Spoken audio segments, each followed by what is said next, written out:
नमस्कार, आप देख रहे हैं आवाज़ इंडिया। मैं हूं आपके साथ अंजनी कुमार मिश्रा।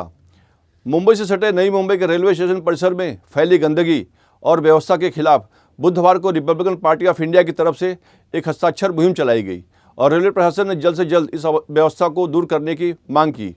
इस अवसर पर रिपब्लिकन पार्टी ऑफ इंडिया के जिला अध्यक्ष महेश खरे ने कहा कि सिडको ने स्टेशन तो बना दिए हैं, किंतु स्टेशन परिसर में क्या हो रहा है उसकी तरफ कोई ध्यान नहीं दे रहा है। यहाँ की स्वच्छता पर बिल्कुल ध्यान नहीं दिया जा रहा है। अगर इसी तरह स्टेशन परिसरों में गंदगी फैलती रहेगी तो यहाँ से गुजरने वाले लोगों को बीमारियाँ होंगी, फिर उसके लिए जिम्मेदार कौन होगा। इसी के साथ उन्होंने कहा कि नई मुंबई के स्टेशनों में पीने के स्वच्छ पानी की व्यवस्था नहीं है, वह जल्द से जल्द की जानी चाहिए। स्टेशन परिसर में बने शौचालयों की स्थिति बहुत ही खराब है, वहाँ पर हमेशा दुर्गंध आती रहती है, उसे तुरंत दूर किया जाना चाहिए। नई मुंबई हे जागतिक स्तरावर बड़ा शहर आहे। नवीन मुंबई हे जागतिक स्तरावरचं मोठं शहर असल्यामुळं ह्या सिडको आणि रेल्वेच्या गलथान कारभाराला लोक कंटाळलेत।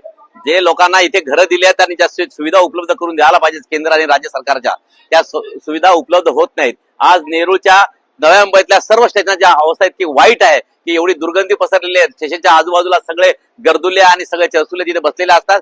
सगळा पाण्याचा गलथान कारभार आणि एकदम अस्वच्छता कार्यक्रम असल्यामुळे या इथल्या टॉयलेट बाथरूमचा जर तुम्ही बघितलं त्या आतमध्ये कोणी जाऊ शकत नाही, अशी भयानक परिस्थिती असताना आज शासन हे आपल्या मुख गिळून बसलेले आहेत। केंद्र सरकार आणि राज्य सरकारांच्या दोघांच्या या कारभारामुळे आज जनता भयभीत झालेली आहे। आज नाकाला पट्टी मारून ह्या स्टेशनला जावं लागतंय, अशी सुविधा ह्या महापालिकाच्या हद्दीत आणि सिडको महानगरपालिकेच्या हद्दीत असलेली जी रेल्वेच्या गलथान कारभाराला यावेळी निषेध नोंदण्यासाठी आम्ही सगळ्या रिपब्लिकन पक्षाच्या वतीनं फार मोठं जंग आंदोलन करण्याची भूमिका घेणार आहे। थोड्याच काळामध्ये जर ही गोष्ट त्यांनी त्वरित नाही केली तर मोठं आंदोलन ह्या रेल्वेच्या प्रशासनाच्या विरोधात केलं जाईल। याची दक्षता घ्यावी जनतेने। जनतेचा हा कौल आहे की आज परिस्थिती भयावह असताना सुद्धा रोगराईला मुक्त करण्यासाठी आम्ही सामोरे जात आहोत। प्रशासन जर दुर्लक्ष करत असेल, या दुर्लक्षाच्या गोष्टीला फार मोठं संकट निर्माण होऊ शकतं।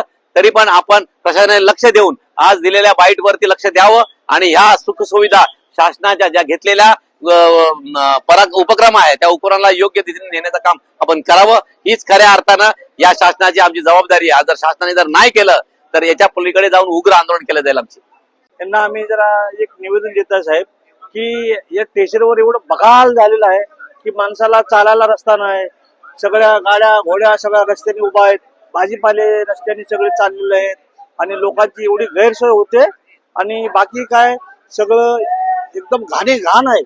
त्यामुळे रोगराईला प्रोसेजन व्हायला लागलं इथे, त्यामुळे सगळे लोक त्रस्त झालेले आहेत। असं वाटायला लागले नवी मुंबईत आलं नसतं तर बरं झालं असतं, कारण एवढं घाण झालेलं आहे। स्टेशनवर तरी एकदम कुठेही थुकतात, कुठे काय आणि काय स्वच्छता नाही, काय काय काय नाही। त्यामुळे जरा लवकरात लवकर जरा हे सर्व मागणी आमची मान्य करा आणि प्रशासनाने सगळं जागे व्हा, हीच आमची सरकारला मान्यता आहे।